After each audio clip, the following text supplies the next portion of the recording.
हरे कृष्णा राधे राधे दोस्तों, आप सभी का मेरे इस यूट्यूब चैनल में हार्दिक स्वागत है। एकादशी का हिंदू धर्म में सबसे ज्यादा खास महत्व माना जाता है और उससे भी ज्यादा कार्तिक मास में आने वाली एकादशी का। कार्तिक मास की कृष्ण पक्ष की एकादशी को रमा एकादशी के नाम से जाना जाता है। रमा का मतलब भगवान श्री विष्णु जी की पत्नी माँ लक्ष्मी का एक नाम रमा भी है, इसीलिए इसे रमा एकादशी के नाम से जाना जाता है।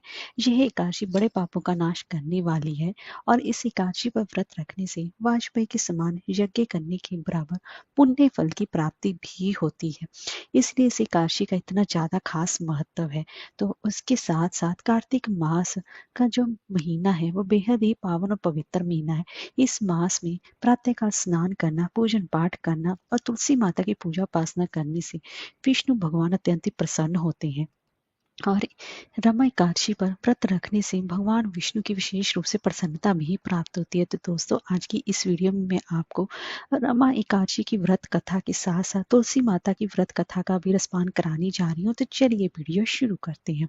अगर आपको हमारी ये वीडियो अच्छी लगी हो तो लाइक, शेयर और सब्सक्राइब करना ना भूलें। एक बार धर्मराज युधिष्ठिर जी भगवान श्री कृष्ण जी से कहने लगे कि हे कृष्ण भगवान, कार्तिक मास की कृष्ण पक्ष की एकादशी का क्या नाम है, इसकी विधि क्या है, इसके करने से क्या फल मिलता है, सो आप विस्तार पूर्वक बताइए।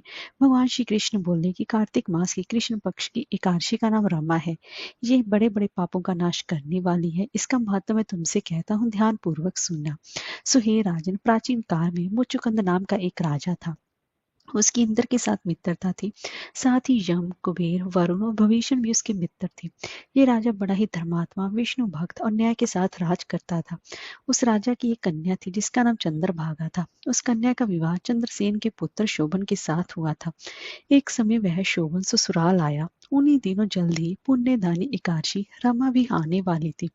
जब व्रत का दिन समीप आ गया तो चंद्रभागा के मन में अत्यंत ही सोच उत्पन्न हुआ कि मेरे पति तो अत्यंत ही दुर्बल है और मेरे पिता की आज्ञा अति कठोर है। दशमी को राजा ने ढोल बजवाकर सारे राज्य में घोषणा करवा दी कि एकादशी को भोजन नहीं करना चाहिए। ढोल की घोषणा सुनते ही शोभन को अत्यंत ही चिंता हुई और अपनी पत्नी से कहा कि हे प्रिय, अब क्या करना चाहिए। मैं किसी प्रकार की भूख सहन नहीं कर सकूंगा। ऐसा उपाय बताओ कि जिससे मेरे प्राण बच सके, अन्यथा मेरे प्राण अवश्य ही चले जाएंगे। चंद्रभागा कहने लगी कि हे स्वामी, मेरे पिता के राज में एकादशी के दिन कोई भी भोजन नहीं करता। हाथी, घोड़ा, ऊंट, बिल्ली, गौ आदि भी तृण, अन्न, जल आदि ग्रहण नहीं कर सकते। फिर मनुष्य का तो कहना ही क्या है। यदि आप भोजन करना चाहते हैं तो किसी दूसरे स्थान पर चले जाइए, क्योंकि यदि आप यही रहना चाहते हैं तो आपको अवश्य व्रत करना पड़ेगा। ऐसा सुनकर शोभन कहने लगा कि हे प्रिय, मैं अवश्य व्रत करूंगा, जो भाग्य में होगा वह देखा जाएगा। इस प्रकार से विचार कर शोभन ने व्रत रख लिया और वह भूख व प्यास से अत्यंत ही पीड़ित होने लगा।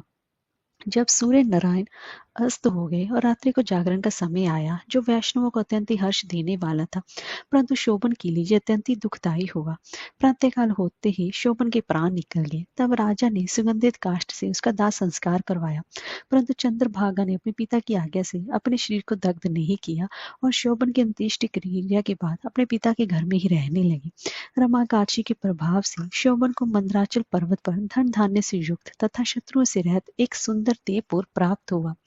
वे अत्यंत ही सुंदर रतन और वैद्य मणि, जटिल स्वर्ण के खंभों पर निर्मित अनेक प्रकार की स्फटिक मणियों से सुशोभित भवन में बहुमूल्य वस्त्र भूषणों तथा छतर व चंवर से विभूषित गंधर्व और अप्सराओं से युक्त सिंहासन पर आरूढ़ ऐसा शोभमान होता था कि मानो दूसरा इंद्र ही विराजमान हो। एक समय मुचुकुंद नगर में रहने वाले एक सोम शर्मा नामक ब्राह्मण तीर्थ यात्रा करता हुआ घूमता घामता वहां से उधर जा निकला और उसने शोभन को पहचान कर कि यह तो राजा के जमाई शोभन है, उसके निकट गया। शोभन भी उसे पहचान कर अपने आसन से उठकर उसके पास आया, प्रणाम आदि करके कुशल प्रश्न किया।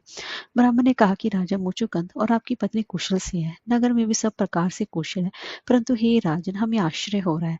आप अपना वृत्तांत कहिए कि ऐसा सुंदर नगर जो ना कभी देखा ना सुना आपको कैसे प्राप्त हुआ। तब शोभन बोला कि कार्तिक कृष्ण की रमा एकादशी का व्रत करने से मुझे यह नगर प्राप्त हुआ, परंतु यह अस्थिर है। ये स्थिर हो जाए ऐसा कोई उपाय कीजिए। ब्राह्मण कहने लगा कि हे राजन, ये स्थिर क्यों नहीं है और कैसे स्थिर हो सकता है, आप बताइए, फिर मैं अवश्य में भी उपाय करूंगा। मेरी इस बात को आप मिथ्या ना समझिए। शोभ ने कहा कि मैंने इस व्रत को श्रद्धा रहत होकर किया है। अंत ये सब कुछ अस्थिर है। यदि आप मुचुकुंद की कन्या चंद्रभागा को ये सब वृतांत कहें तो यह स्थिर हो सकता है। ऐसा सुनकर उस श्रेष्ठ ब्राह्मण ने अपने नगर लौटकर चंद्रभागा से सब वृतांत कह सुनाया। ब्राह्मण के वचन सुनकर चंद्रभागा बड़ी प्रसन्नता से ब्राह्मण से कहने लगी कि हे ब्राह्मण, ये सब बातें आपने प्रत्यक्ष देखी हैं या स्वप्न की बातें कर रहे हैं। ब्राह्मण कहने लगा कि हे पुत्री, मैंने महावन में तुम्हारे पति को प्रत्यक्ष देखा है, साथ ही किसी से बीजे विजय न हो ऐसा देवताओं के नगर के समान उनका नगर भी देखा है। उन्होंने ये भी कहा है कि ये स्थिर नहीं है। जिस प्रकार वह स्थिर रह सके सो उपाय करना चाहिए। चंद्रभागा कहने लगी कि हे विप्र, तुम मुझे वहां ले चलो। मुझे पतिदेव के दर्शन की तीव्र लालसा है। मैं अपने किए हुए पुण्य से उस नगर को स्थिर बना दूंगी। आप कोई ऐसा कार्य कीजिए जिससे कि उनका हमारा संयोग हो, क्योंकि वियोग को मिला देना ही महान पुण्य का काम है। सोम शर्मा ये बात सुनकर चंद्रभागा को लेकर मंदराचल पर्वत के समीप वामदेव ऋषि के आश्रम पर गया। वामदेव जी ने सारी बात सुनकर वेद मंत्रों के उच्चारण से चंद्रभागा का अभिषेक कर दिया।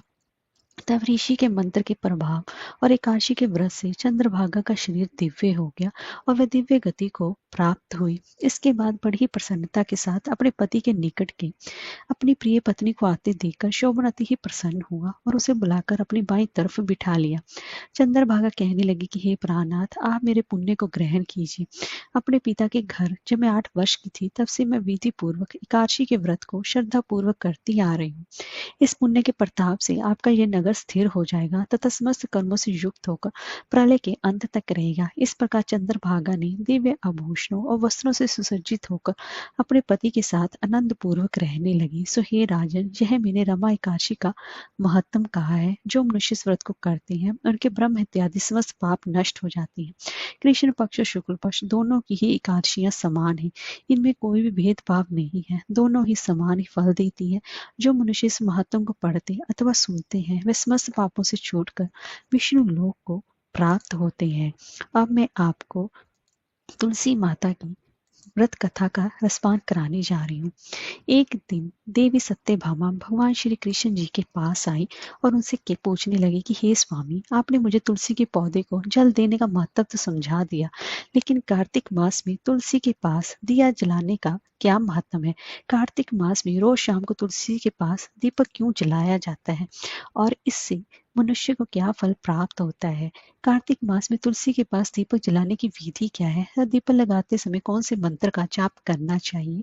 कृपया मुझे विस्तार पूर्वक बताइए। तब भगवान श्री कृष्ण मुस्कुराते हुए बोले कि हे देवी, आज तुमने समस्त संसार के कल्याण की भावना से बहुत ही उत्तम प्रश्न किया है। इस प्रश्न का उत्तर तुम्हें एक प्राचीन इतिहास कहकर सुनाता हूँ। तुम्हारे सभी प्रश्नों के उत्तर उसी में तुम्हें मिल जाएंगे। इसलिए तुम इस कथा को ध्यान पूर्वक श्रद्धा पूर्वक सुनना। यह सुनकर देवी सत्यभामा ने कहा, हे प्रभु, मैं इस कथा को सुनने के लिए बेहद ही उत्साहित हूँ।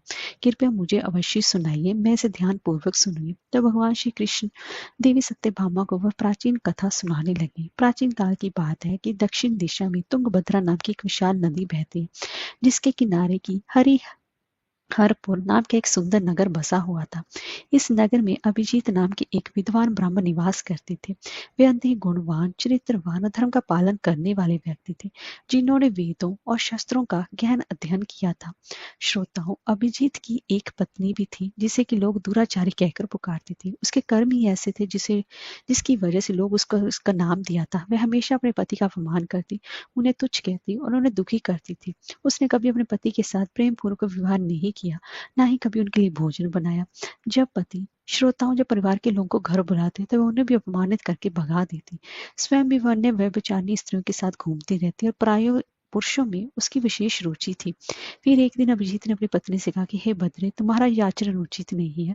इस प्रकार पाप करने से तुम्हारा ही अहित होगा। कृपया अभी अपने बुरे कर्मों को छोड़ दो। तुम्हारे इस व्यवहार से मुझे अत्यंत दुख होता है। तब पत्नी क्रोध में उत्तर दिया, ना जाने किस पाप के कारण मेरा विवाह तुम जैसे भिखारी के साथ हुआ है। लगता है पिछले जन्म में अवश्य कोई बड़ा पाप किया होगा, तभी मुझे ऐसा निर्धन पति मिला है। मैं अब और सहन नहीं कर सकती। किसी दिन मैं तुम्हें छोड़ दूंगी और किसी धनवान पुरुष से विवाह करूंगी। फिर अभिजीत ने उत्तर दिया, हे प्रिय, इस प्रकार के अपशब्द मत कहो। अपने पति को त्यागना उचित नहीं है। जो स्त्री अपने पति को छोड़कर प्राय पुरुष के पास जाती है उसे नरक में दंड भोगना पड़ता है। तब पत्नी फिर से कटु शब्दों में कहा, तुम्हें ही नरक में जाना पड़ेगा, क्योंकि तुम कोई काम नहीं करती, भीख मांग कर खाते हो। मैं इस झोंपड़ी और इस नर्क से तंग आ चुकी हूँ। तुम्हारे साथ रहना तो नर्क में रहने के समान ही है। फिर भगवान श्री कृष्ण कहते हैं, देवी, जो स्त्री अपने पति का अपमान करती है और उसे छोड़कर पराये पुरुषों के पास जाती है, उसके घर में हमेशा ही दुर्भाग्य आता है और उसे नर्क में दंड भी अवश्य मिलता है। फिर एक दिन वह स्त्री वन में जाकर एक वृक्ष के नीचे खड़ी हो गई, क्योंकि उसका मन काम से भरा हुआ था और वह किसी सुंदर पुरुष की प्रतीक्षा कर रही थी। परंतु बहुत समय बीत जाने पर भी जब कोई पुरुष नहीं आया, जिससे वो अत्यंत ही दुखी होगी, अब एक एक प्रियतम की खोज में इधर-उधर भटकने लगी, लेकिन उसे कोई भी नहीं मिला। उस दिन उसका सारा प्रयास व्यर्थ ही चला गया और वो रोते कहने लगी, आज कोई सुंदर पुरुष इस मार्ग से नहीं आया। मेरी कामना कैसे पूरी होगी? कौन मेरे सुंदर शरीर का उपभोग करेगा? मेरी जवानी तो यूं ही व्यर्थ होती जा रही है। वह विलाप करने लगे, भगवान, कोई ऐसा पुरुष भेजिए जो मेरी इच्छा पूरी कर सके, चाहे वो मेरा भक्षण भी कर ले, मैं प्रसन्नता पूर्वक उसे अपना आलिंगन कर लूंगी। फिर भगवान श्री कृष्ण कहते हैं, देवी, इस प्रकार से वो स्त्री जोर जोर से विलाप करने लगी। तभी उसी जंगल में एक भयानक बाघ निवास करता था और उस पापनी स्त्री की बात सुनकर वह जाग गया और उछलकर उस स्त्री का भक्षण करने के लिए उसके पास आ गया। उस बाघ का नाम था ध्वंस। ध्वंस का रूप अत्यंत ही भयानक था। उसका शरीर काले और नारंगी धारियों से युक्त था, जो जंगल की छाया में घुल मिल जाता था। उसकी आंखें अंगारे की तरह लाल थीं, जो अंधेरे में भी चमकती थीं। उसके जबड़े से लंबे तीक्ष्ण दांत बाहर निकले हुए थे, जो किसी भी जीव को चीरने के लिए बहुत ही ज्यादा पर्याप्त थे। ध्वंस की लंबी मजबूत पूंछ उसकी ताकत का प्रतीक थी। वह अपनी बलिष्ठ टांगों से जंगल में तेजी से दौड़ सकता था। ध्वंस का पूरा शरीर शक्तिशाली मांसपेशियों से भरा हुआ था, जिससे वो एक ही झपट्टे में अपने शिकार को धराशाही कर सकता था। उसकी नाक से बार बार गर्म सांसें निकलती थी, मानो वह हर पल अपने अगले शिकार की तलाश में हो। ध्वंस का एकमात्र लक्ष्य उन पापियों दुराचारी लोगों का भक्षण करना था, जिन्हें इसकी नीति ने उसे सौंपा था। श्रोताओं, उस भयंकर बाघ को अपने सामने खड़ा हुआ देखकर उस स्त्री के पसीने छूटने लगे और वह भय से थर थर कांपने लगी। वह स्त्री कुछ करती, इतने में ही उस बाघ ने अपने पंजे से उसे घायल कर दिया और वह स्त्री जमीन पर गिर पड़ी। जमीन पर गिरते हुए वैसे चिल्लाते हुए बोली, अरे बाघ, तू किस लिए यहाँ पर आया और मुझे क्यों मारा है? मैं तो यहाँ पर अपने प्रीतम की खोज रही थी। तू मुझे छोड़ दे, मेरा भक्षण करके तुझे क्या मिलेगा? उस स्त्री की बात सुनकर भयानक बाघ क्षण भर के लिए रुक गया और हंसते हुए बोला, हे दुष्टा, आज विधाता ने तुझे मेरा भोजन नियुक्त किया है। तो जैसी पापनी स्त्रियों का भक्षण करना ही मेरा काम है, तभी मुझे इस शरीर से मुक्ति मिलेगी। तब स्त्री कहने लगी, हे बाघ, तुम कौन हो? मुझे सच सच बताओ, तुम्हें किस कारण से बाघ होना पड़ा और तुम मुझ जैसी स्त्री का भक्षण क्यों करते हो? पहले मुझे सारी बात बताओ, फिर मेरा भक्षण करना। फिर ध्वंस नाम का बाघ कहने लगा, हे पापनी, मैं तुम्हें मेरे पूर्व जन्म का वृतांत सुनाता हूँ कि किस कारण से मुझे बाघ होना पड़ा। पूर्व काल में दक्षिण देश में अमला पहाड़ नाम की एक पवित्र नदी बहती थी। उस नदी के तट पर एक नगरी बसी हुई थी। यह नगरी अपने सुंदर मंदिरों, शांत वातावरण और धार्मिक अनुष्ठानों के लिए बेहद ही प्रसिद्ध थी। वहां एक ब्राह्मण परिवार निवास करता था, जिसमें कि मैं भी जन्मा। मेरा नाम देवदत्त था। मेरे पिता एक आदर्श ब्राह्मण थे, जो कि यज्ञ, हवन, पूजा पाठ, धार्मिक अनुष्ठानों का हमेशा ही पालन किया करते थे। मैंने अपनी किशोरावस्था में कभी भी अवस्था में वेदों का अध्ययन किया और यज्ञ आदि धार्मिक कार्यों में मैं बहुत बड़ा पारंगत हो गया। लेकिन जैसे जैसे मेरा बड़ा हुआ, मेरे मन में धन का लोभ बढ़ता ही चला गया। मैंने अनेक यज्ञों का आयोजन किया, लेकिन वह धार्मिक उद्देश्य से नहीं, बल्कि धन के लिए थी। मैं पापियों के साथ बैठता था, जो धर्म का पालन नहीं करते थे। उनके साथ मैं भोजन करता था और मैंने धन के लोभ में उनके अनैतिक कार्यों का समर्थन भी किया।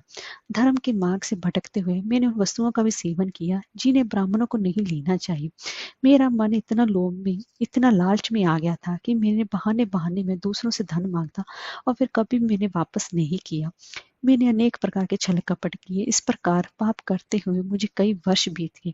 फिर समय के साथ साथ मेरा शरीर कमजोर होता गया, बाल सफेद होते गए और मैं बूढ़ा होने चला था। अब मेरी शक्ति क्षीण होने चली थी। अब मेरे पास कोई कुछ भी काम धंधे करने के लिए कुछ भी नहीं बचा था। इसीलिए मैं ज्यादा से ज्यादा लोगों से पैसे मांग कर अपना पेट पाल रहा था। लेकिन ये सब चीजों के कारण मैं ये भूल गया था कि इस चीज का परिणाम क्या होने वाला है। इसीलिए एक दिन मैं धन के लालच में फिर से मैं नदी के किनारे गया, जहाँ मैं अन्य धूर्त ब्राह्मणों के साथ मिलकर लोगों को ठगा। हम सभी ने झूठे मंत्रों का उच्चारण किया और बिना विधि विधान के देवी देवताओं का पूजन किया, लेकिन इसका उद्देश्य केवल से केवल अधिक से अधिक धन प्राप्त करना ही था। फिर उस दिन मैंने काफी धन एकत्रित किया, लेकिन उसी समय मेरे साथ एक भयानक घटना घटी। मैं उसी नदी के तट पर बैठा हुआ था, तभी एक बीमार और भटकता हुआ कुत्ता मेरे पास आया। मैंने उसे धुतकार कर भगा दिया, लेकिन वह क्रोध में आकर मेरे पैर में काट बैठा, जिससे कि मैं मूर्छित होकर वहीं पर गिर पड़ा और उसी क्षण मेरे प्राण निकल गए। फिर मृत्यु के बाद यम के दो दूत प्रकट हुए, जो काले और भयानक रूप वाले थे और उनके हाथों में जंजीरें थी। उन्होंने मुझे पकड़ लिया और यमपुरी की ओर ले गए। फिर यमपुरी में मुझे धर्मराज के पास वहां पर रखा गया और वहां पर धर्मराज ने चित्रगुप्त अपने सिंहासन से चित्रगुप्त को आदेश दिया कि इसके कर्मों का लेखा जोखा पेश करें। तब चित्रगुप्त ने बड़े ही गंभीर स्वर में कहा कि हे धर्मराज, ये ब्राह्मण जिसका नाम देवदत्त था, इसने अपने जीवन में घोर पाप किए हैं। इसने धर्म के नाम पर लोगों को ठगा है, झूठे मंत्रों का उच्चारण कर यज्ञ किए हैं और भगवान का अपमान भी किया है। धन के लालच में अपने ही धर्म से ये दूर हो गया है, इसलिए ये पापी ब्राह्मण नरक में जाने के योग्य है। फिर यमराज ने दूतों को आदेश दिया, इस पापी को नरक की अग्नि में डाल दो, जिससे कि वहां जाकर अपने कर्मों का फल भोगे। इसके बाद मुझे नरक की भयंकर अग्नि में डाल दिया गया, जहां पर कि मैंने वर्षों तक बेहद ही पीड़ा सहन की और मेरी आत्मा तड़पती रही। फिर अनेक वर्षों की सजा के बाद मेरे पापों के कारण मुझे बाघ का शरीर प्राप्त हुआ है। मैं इस दुर्गम वन में निवास करने लगा। तब धवन से अपनी कहानी को समाप्त करते हुए कहा कि अपने पूर्व जन्मों के पापों का प्रायश्चित करते हुए मैंने संकल्प लिया कि मैं कभी भी महात्मा, साधु पुरुष, सती स्त्रियों का भक्षण नहीं करूंगा। मैं केवल उन्हें पापियों, दुराचार और उल्टा स्त्रियों का ही भक्षण करता हूँ, जिन्होंने अपने जीवन में अधर्म के मार्ग पर चलकर दूसरों को दुखी दिया है। मुझे विश्वास है कि ऐसा करने से मुझे मेरे पापों से मुक्ति मिलेगी और शरीर से जल्दी मैं मुक्त भी हो जाऊंगा। तब आगे भगवान श्री कृष्ण कहते हैं, ये देवी कि उस प्रकार से उस वह बाघ उस स्त्री से कहने, हे पापन, तेरे आचरण से तो उल्टा दिखाई पड़ती है और अपने पति को छोड़कर तो इस वन में अन्य पुरुषों के साथ भोग विलास करने के लिए आई है, इसलिए तो आज मेरा आहार तो भोजन अवश्य ही बनेगी। इतना कहकर उस बाघ ने अपने तीक्ष्ण नाखून से पापी स्त्री को मारकर उसे खा लिया और फिर वह बाघ उस स्थान से चला गया। उस स्त्री की मृत्यु के बाद उस स्थान पर यम के दो दूत प्रकट हुए। उस पाप ने स्त्री को उठाकर यमपुरी में ले गए। वहां पर उसे यमराज जी के सामने खड़ा किया गया और चित्रगुप्त उस स्त्री का लेखा जोखा कहते हैं यम जी से कहने लगे कि हे धर्मराज, ये स्त्री तो अत्यंत ही पापन है, इसने घोर पाप किया है, इसने व्यभिचार किया है, अपने पति की कभी सेवा नहीं की और अपने पति को भूलकर प्राय पुरुषों के संग भोग विलास किया करती थी। तब उसके पापों को सुनकर यमराज अत्यंत ही क्रोधित हुए कि इस स्त्री को अग्नि से भरे कुंडों में डालने का आदेश दिया। यमराज के आदेश को सुनकर वह स्त्री अत्यंत ही भयभीत हो गई और दुराचारी स्त्री यमराज जी से कहने लगी, हे धर्मराज जी, कृपया मुझे मेरे पापों के लिए क्षमा करें। मैंने जानने में ये पाप किए हैं, कृपया मुझे प्रायश्चित का अवसर प्रदान करें। तब यमराज कहते हैं, स्त्री, तुमने जो पाप किए हैं वो बहुत ही ज्यादा निंदनीय है। तुम्हारे पापों के लिए कोई भी प्रायश्चित नहीं है। जो स्त्री अपने पति का त्याग करती है, अपने पति को छोड़कर प्राय पुरुषों के संग विहार करती है, उसे निश्चित ही नरक में जाना ही पड़ता है, इसलिए अब तुम्हें नरक में तो जाना ही पड़ेगा। फिर यमराज ने अपने दूतों कहे, दूतों, इस पापी स्त्री को ले जाओ और इसे भयंकर नरकों में डाल दो, जो उसी के योग्य है। फिर यम के दूसरी स्त्री को नरक में ले गए, जहाँ अनेक वर्षों जलते हुए तेल के कुंड में उसे पकाया गया। फिर उसे निकाल कर रारव नामक नरक में डाल दिया गया। इस प्रकार से उसे कई वर्षों तक अलग नरकों में डाला गया। फिर नरक में कष्ट भोगने के बाद वे महापापी स्त्री पुनः पृथ्वी लोक पर आकर चंडालन के रूप में जन्मी। वे चंडाल के घर में जन्म लेकर वे फिर से नेक पाप करने लगी, जिससे कि वह व्याभिचार में लिप्त हो गई, कई पापी पुरुषों के संग विहार करने लगी। फिर कुछ समय के बाद पूर्व जन्म के पापों के कारण उसे कोढ़ का रोग हो गया और वह अत्यंत ही भयानक पीड़ा सहने लगी। उसका शरीर जलने लगा और उसकी आंखों में भी पीड़ा होने लगी और इस कष्ट को सहते हुए दिन बिताने लगी। फिर वह एक दिन तीर्थ में स्नान करने के उद्देश्य से अंतपुर में चली गई। वहां पर वह एक आश्रम के बाहर निवास करने लगी, जहाँ उस आश्रम में एक तुलसी का पौधा था।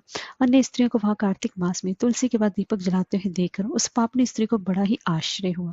फिर एक दिन उस स्त्री ने वहां निवास करने वाले एक साधु जी से पूछा कि हे साधु महाराज, ये कौन सा पौधा है और ये स्त्री इसके नीचे दीपक क्यों जलाती है? तब उस साधु ने कहा कि हे कल्याणी, ये अत्यंत ही पवित्र तुलसी का पौधा है, इसके दर्शन मात्र से ही संकटों का नाश होता है और इस तुलसी को कार्तिक मास में जल देने से सभी देवी देवताओं की कृपा प्राप्त होती है तथा इसके पास दीपक जलाने से समस्त पाप नष्ट होते हैं। तब साधु की ये बात सुनकर उस स्त्री को बहुत ही ज्यादा प्रसन्नता हुई और उसने साधु से पूछा कि हे साधु महाराज, यदि कोई अत्यंत पापनी स्त्री भी इसके पास दीपक जलाएगी तो क्या उसके भी पाप नष्ट हो जाएंगे? तब साधु ने उत्तर दिया, हे पुत्री, ये सत्य है। यदि किसी स्त्री ने भी घोर पाप भी किए हो तब इसके पाप कार्तिक मास में तुलसी के पास दीपक जलाने से नष्ट हो सकते हैं और उसके सभी जन्मों के पाप भी समाप्त हो जाते हैं। किंतु हे पुत्री, तुम कौन हो और इस प्रश्न को पूछने का क्या कारण है? तब वह स्त्री कहती है कि साधु महाराज, मैं तो महापापण हूँ। मैंने बहुत ही ज्यादा पाप किए हैं और मेरे पापों के कारण ही मेरी ऐसी दुर्दशा हुई है। कृपया मुझे पापों से मुक्ति का उपाय बताइए। फिर साधु कहते हैं कि हे पुत्री, अब से तुम पूरे कार्तिक मास इस तुलसी के पास दीपक जलाओ, जिससे तुम्हारे समस्त पाप और दोष समाप्त हो जाएंगे। फिर उस साधु की बात सुनकर उस पापी स्त्री ने भी वही किया। उसने तुलसी के पौधे के पास एक दीपक जला दिया। इस प्रकार से वह स्त्री नित्य उसी स्थान पर तुलसी के पास दीपक जलाने लगी। फिर एक दिन वह स्त्री शाम के समय तुलसी के पास दीपक जलाने लगी तो उसी समय उसकी हृदयाघात से उसकी मृत्यु हो गई और वहीं जमीन पर पड़ी रही। फिर यमराज के दो दूत उस स्त्री को यमलोक को ले जाने के लिए उस स्थान पर प्रकट हुए। जैसे ही यम के दूत उस पापी स्त्री को पाश में बांधकर ले जाने लगे, तभी भगवान विष्णु जी के दो पार्षद उस स्थान पर प्रकट हुए। वे दिव्य पार्षद अत्यंत तेजस्वी थे और उनके शरीर से स्वर्ण प्रकाश की किरणें निकल रही थी, जो चारों ओर का अंधकार दूर कर देती थी। और उनका रूप इतना मनमोहक था कि उन्हें देखकर किसी का भी मन श्रद्धा से भर जाए। और उनके चेहरे पर शांत मुस्कान थी और उनके वस्त्र रतन जटित और रेशमी थे, जो नीले या सुनहरे रंग में चमक रहे थे, मानो स्वयं बैकुंठ का सौंदर्य उनके व्यक्तित्व में समाया हो। उनके कानों में सुंदर कुंडल भी झूल रहे थे। उनके माथे पर तिलक और चमकती बिंदी थी, जो उनके दिव्यता का सूचक थी। वे दोनों ही विशाल कद और बलिष्ठ थे। उनके हाथों में दिव्य गदा भी थी, जो न्याय और धर्म की शक्ति का प्रतीक थी। वो उस स्त्री को अपने दिव्य स्पर्श से मुक्ति का आश्वासन देने आए थे, जिससे कि उसके सभी पाप नष्ट हो सके और उसे स्वर्ग की यात्रा का अधिकारी बनाया जा सके। तब उन पाषाण यमराज के दूतों को रोक लिया, कहने लगे कि हे यमदूतों, इस स्त्री को तुम छोड़ दो। ये स्त्री नरक में जाने के योग्य नहीं है और तुम किसके आदेश से ऐसा धर्म कर रहे हो? फिर के यमदूत कहने लगे कि हे पार्षदों, हम यमराज के आदेश से इस पापी स्त्री को उठाकर ले जा रहे हैं, किंतु आप हमें किस कारण से रोक रहे हो? ये स्त्री अत्यंत ही पापी है, इसे नरक में ले जाने की आज्ञा मिली है। यह सुनकर भगवान विष्णु के पार्षद मुस्कुराए और बोले कि हे यमदूत, तुम सत्य बोलते हो, लेकिन इस स्त्री का एक ऐसा पुण्य भी है जो इसके समस्त पापों को मिटा चुका है। क्या तुमने देखा नहीं कि इसने अपने जीवन में संध्या के समय तुलसी के समीप दीपक जलाया है? तब यमदूतों ने चकित होकर पूछा कि हे पार्षदों, कार्तिक मास में क्या केवल तुलसी के पास दीपक जलाने से, दिया जलाने से इसके समस्त पाप नष्ट हो सकते हैं? फिर भगवान विष्णु के पार्षद ने गहन दृष्टि से जमदूत की ओर देखा और समझाया, तुम इस बात को नहीं समझते जमदूत, तुलसी भगवान विष्णु जी की परम प्रिय है और जो भी भक्त श्रद्धा और भक्ति से पूरे कार्तिक माह तुलसी के समीप दीपक जलाता है, वह भगवान श्री हरि विष्णु जी की कृपा का पात्र बन जाता है। संध्या के समय दीपक जलाने का पुण्य अनंत गुना बढ़ जाता है और ये न केवल उसके पापों को नष्ट करता है, बल्कि उसे स्वर्ग का अधिकारी भी बनाता है। इस स्त्री ने सच्चे मन से तुलसी का पूजन किया और दीपक प्रज्वलित किया है, इसी कारण इसके सारे पाप नष्ट हो चुके हैं। अब ये नरक के जाने के योग्य नहीं है। फिर यमदूतों ने अपने हाथ जोड़कर कहा कि हे पार्षदों, आप सत्य कह रहे हैं, हमें इसकी भक्ति के बारे में जानकारी नहीं थी। यदि ये भगवान विष्णु की प्रिय भक्त है तो हम इसे कैसे नरक में लेकर जा सकते हैं? फिर भगवान विष्णु के पार्षद ने मधुर स्वर में कहा कि यमदूतों, अब तुम लौट जाओ। इस स्त्री ने कार्तिक मास में तुलसी की सेवा की है और उस दीपक की रोशनी अपने सारे पापों को भस्म कर चुकी है। अब इसे विष्णु लोक में ले जाया जाएगा, जहाँ इसका स्वागत होगा। अब ये स्वर्ग की अधिकारी बन चुकी है। पार्षदों की बात सुनकर यमदूतों ने उस स्त्री को वहीं छोड़ दिया और वह यमलोक लौट आए। तब वहां जाकर उन्होंने यमराज जी को सारी बातें कही। फिर भगवान विष्णु के पार्षद उस स्त्री को विमान पे उठाकर स्वर्ग लोक को ले गए। अब भगवान श्री कृष्ण ने कहा कि हे देवी सत्यभामा, इस प्रकार कार्तिक मास में तुलसी के पास दिया जलाने से मनुष्य के सभी पाप नष्ट हो जाते हैं। जो स्त्री पूरे कार्तिक मास शाम को तुलसी के पास दीपक जलाती है, वह सौभाग्यशाली बनती है। उसके पिछले जन्मों के भी सभी पाप नष्ट हो जाते हैं और उसे सुख संपत्ति की प्राप्ति होती है। रोज तुलसी के पास दीपक जलाते समय इस मंत्र का उच्चारण करना चाहिए, ओम तुलसी देव्य च विद्महे विष्णु प्रियाय च धीमहि तन्नो वृंदा प्रचोदयात्। भगवान श्री कृष्ण जी ने कहा कि हे देवी, हजारों अमृत के घड़ों से नहलाने पर भी श्री हरि जी को उतनी तृप्ति नहीं मिलती जितनी तुलसी का एक पत्ता चढ़ाने से मिलती है। 100,000 गोदान से जो फल मिलता है, वही फल तुलसी पत्र की दान से भी मिल जाता है। जो मृत्यु के समय अपने मुख में तुलसी पत्तर का जल पा लेता है वह संपूर्ण पापों से मुक्त होकर श्री कृष्ण जी के धाम जाता है। जब भक्त तुलसी के पास दीपक जलाता है उस प्रकाश में निहित ऊर्जा नकारात्मक शक्तियों को नष्ट करती है और सकारात्मक का संचार करती है। दीपक का प्रकाश अज्ञान के अंधकार को दूर करता है और ज्ञान की ज्योति को प्रज्वलित करता है। कार्तिक मास में तुलसी के पास दीपक जलाने से मनुष्य के भीतर शुद्धता और पवित्रता का भाव उत्पन्न होता है, जिससे कि उसकी भक्ति और ध्यान की शक्ति बढ़ती है। ये माना जाता है कि जब व्यक्ति कार्तिक मास में तुलसी के पास दिया जलाकर तुलसी जी की आरती करता है तो भगवान विष्णु का ध्यान सरलता से प्राप्त करता है। ये साधक के मन को स्थिरता शांति की ओर ले जाता है, जिससे कि ध्यान में एकाग्रता बढ़ती है। कार्तिक मास में तुलसी के पास दीपक जलाने का अनुष्ठान सूर्यास्त के समय करना अत्यंत शुभ फलदायी माना जाता है। उस समय दिया जलाकर तुलसी माता की आरती भी करनी चाहिए और भगवान विष्णु का स्मरण भी किया जाता है, जिससे कि विशेष पुण्य की प्राप्ति होती है। प्रतिदिन संध्या समय तुलसी के बाद दीपक जलाते समय ओम नमो भगवते वासुदेवाय मंत्र का भी जाप अवश्य ही करना चाहिए। हरे कृष्णा, राधे राधे।